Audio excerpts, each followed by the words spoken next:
we prayed that all 4 of them are still alive. All 4 are missing? Yes, they're all missing, and you know, it's been 4 o'clock yesterday morning that we were told that, you know, they were on the phone with Aiden's dad, who they own the house where they were. It was a very nice house, no longer there. And Aiden said, hey, you know, I've got to go. I've got to help Ella and Reese. So he gave the phone to Joyce Catherine. Joyce Catherine said, they just got washed away. And then a few seconds later, the phone went dead, and that's all we know. The place where all the survivors are brought, and we were hoping that we would hear our daughter and friends' names called, but they never did call. So we said, this morning we're going to come out and try to find them ourselves. I mean, you're walking through this mess, hoping for a miracle. Amen. Keep the faith. That's all we can do. Well, this is the best vantage point we have given everything that's going on in this area. But what you see across the river there is the Camp Mystic campground. And here on the left, you'll see a number of cabins, and you can see a lot of debris. As we stand here, and I'm not sure that you can make this out on the video images, but the water must have gotten very high, because even in some places, the rooftops look a little uneven to me from this vantage point, but you can see windows open where presumably, you know, children were trying to crawl out of those windows to get away from the floodwaters as it was all rising here. And then if we move our way down, this was the lower part. In talking to a number of people over the last 24 hours who've been evacuated from this area, it was the younger children at the campground, and my understanding right now is that it was the younger children who were in these lower elevation cabins that closest to the water. And the water looks very calm now, but look at just how high the water levels have got at some point here, because you can also see back in this larger building on the campground site in the distance there, Erica, that's obviously a big gathering hall. I can't tell if it's a dining hall or a place where large groups gather, but you know, the wall on this side completely blown out. It's hard to see on the other side, but there's a good amount of destruction. I just saw some video images from someone who was capturing some video here at the scene, and there was a number of cars stacked on top of each other on the other side of those buildings. So this is where it all unfolded early Friday morning. You can imagine here, it's very remote away from the city of Hunt, about 6 or 7 miles down the road, a greater distance. So very, very dark here, not a lot of light. One camp counselor told me that as the rainstorm was coming in, the lightning and the thunder, that kids were waking up. They were telling her that they were afraid of what was happening. And you can understand, as the water is rushing downstream, clearly being pushed out of its banks up along that hill, going up into those cabins on that distance, and all those cabins line up against the hillside over there. So it's hard to imagine, as the water's rushing this way, you know, how do you escape all of that unless you can get to the back of the building and then kind of start making your way to higher ground on the backside of that hill. And for a 7, 8, 9-year-old at 3 o'clock in the morning, as thunder and lightning, you can imagine just how horrific all of that scene must have been unfolding. And we're seeing a number of people continuing the search efforts. If you look there, there's like a little dam here that kind of falls about 10 feet or so down to the next level of the river. We're seeing teams of people still going through the hillside there on the bank of the river, looking, and those are the search and rescue operations. As we've made our way here, Erica, about 6 or 7 miles down the road from Hunt, this area is lined with first responders, all sorts of different agencies combing through the area, trying to do whatever they can to, you know, as they've mentioned in the press conference, the longer this goes on, obviously the hope for finding people still alive dwindles, but there are still a lot of missing people, and those loved ones want to find out where they are. They just got washed away, and then a few seconds later, the phone went dead, and that's all we know. There was a man from Beaumont who we heard just over the ridge here calling out for Joyce Catherine. It's his daughter. He raced here yesterday and has been searching for her. His daughter was here with several friends staying at a cabin just up the river from here, and he has not heard from her, his 21-year-old daughter, since before the storms came through the area. I'm so sorry to meet you like this. I know. We pray that all four of them are still alive. All four are missing? Yes, they're all missing, and you know, it's been 4 o'clock yesterday morning that we were told that, you know, they were on the phone with Aiden's dad, who they own the house where they were. It was a very nice house, no longer there. And Aiden said, hey, you know, I've got to go. I got to help Ella and Reese. So he gave the phone to Joyce Catherine. Joyce Catherine said, they just got washed away. And then a few seconds later, the phone went dead, and that's all we know. So we presume that she got washed away as well. And if you go back to where the house is, it's not a good sign. And that's why I was telling you, my son and I were walking, and I thought it was a mannequin. It was a little boy, about 8 or 10 years old, and he was dead. So we just... You saw that this morning? Yes. So we're just walking and doing the same thing we were doing. Look, you know, when we stumbled across him. But hopefully we can find our children, our daughter and her friends, alive.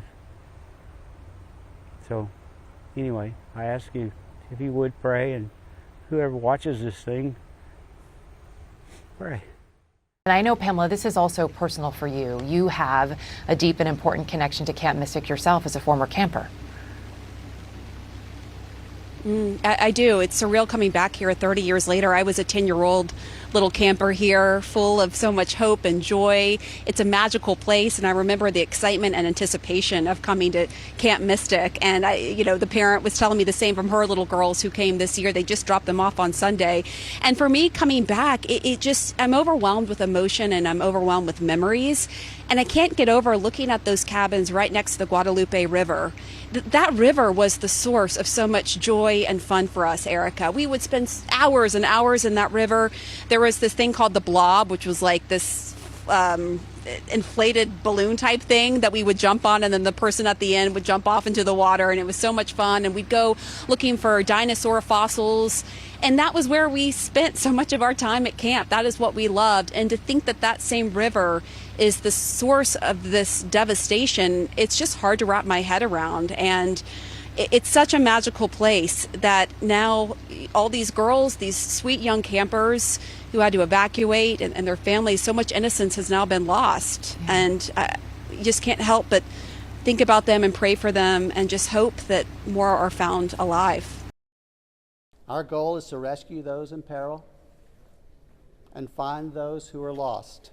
Officials in the Texas Hill Country are calling rescue and recovery efforts in the wake of historic flooding a marathon. Authorities say more than 850 people have been brought to safety after the raging Guadalupe River rose more than 20 feet in less than 2 hours Friday.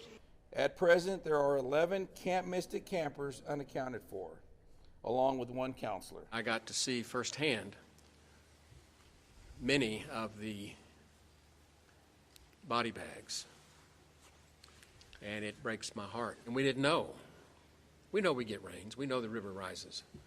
But nobody saw this coming. Local, state, and federal resources have been deployed to Central Texas to assist. Homeland Security Secretary Kristi Noem says they've deployed Coast Guard assets for round-the-clock search and rescue. That will be deployed so that the search and rescue efforts don't stop even when it does get dark at night. Officials warn they expect the number of deaths to rise. The Kerr County Sheriff says several adult and child victims have yet to be identified. In Hunt, Texas, I'm Lee Waldman. I wake up in the morning around 4 a.m. maybe, and I just hear screaming coming out from outside. And then eventually later on, I find out that someone's cabin had flooded, and they all went outside. People came into our cabin because their cabin had flooded. These are the same people I was talking about that were screaming outside. And I just remember, so behind our cabin, there was a back road. There was like a little road behind there. And I saw like at least 60 people walking on it, and it was just crazy.